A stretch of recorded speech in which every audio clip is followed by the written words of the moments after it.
Hello everyone, we are looking at making some organization tools here. So a bunch of little cutouts here for compasses for our students. Um, and we are using the Glowforge along with Fusion 360 here. So here is the little file I made here, and we're going to walk through how I did this real fast. And you can use this for anything you want to make little cutouts and help keep things organized.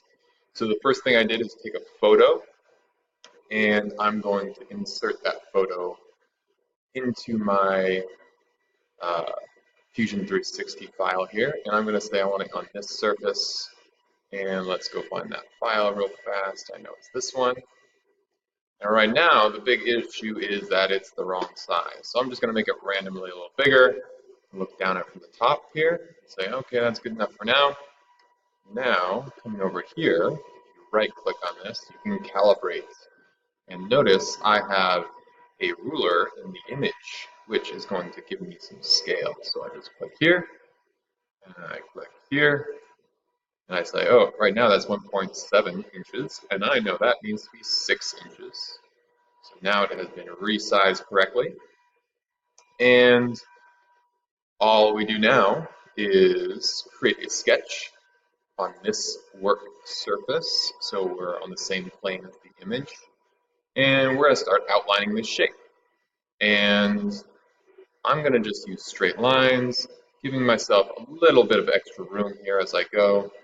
Just going around this shape. A little extra space allows for it to be an easy fit when students are putting it in there. And I'm going to stop there. Oops, I want to get rid of that part. On this area, when we have curves, I ended up using an arc. I like the 3-point arc there. And just kind of giving it a rough profile here. And the one thing I did not do on this is I tried to avoid splines. So splines, this one, I usually like using because they make really nice curves like this. They look really cool. But I'm going to be using Inkscape, which has some issues with importing splines because they're too something or other, too mathy, or I don't know, not the wrong type of vector. Anyway, you outline the whole thing like you like it, and that's what I have here. You can see my canvas. That's exactly what I did there. And then all I have to do from there is say export as a, or save as a DXF. And there's my file. I have it right there already saved. Jumping over here to Inkscape. Um, Inkscape allows me to convert this into a SVG file. So if I say import, I can find my file here. It should be compass. There it is. And I want to say read from file so that it ends up being the right size. There it is. When I did mine here, I decided to make a bunch of them. So once I have it in Inkscape, I um, repeated it and organized them how I like so it would fit on the place that I'm going to be mounting this. And, oh, you can also see I put some little holes here for alignment purposes. And I also,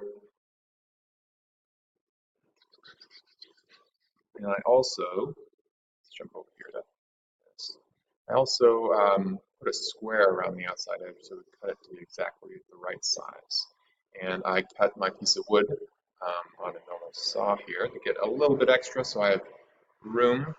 And you can see this is the one I was just cutting out. Turns out pretty good. This one ends up looking a little bit like a gun of some sort or something like that. Some of my students have been mentioning that. Um, but you can use this for anything, compasses, anything you like here.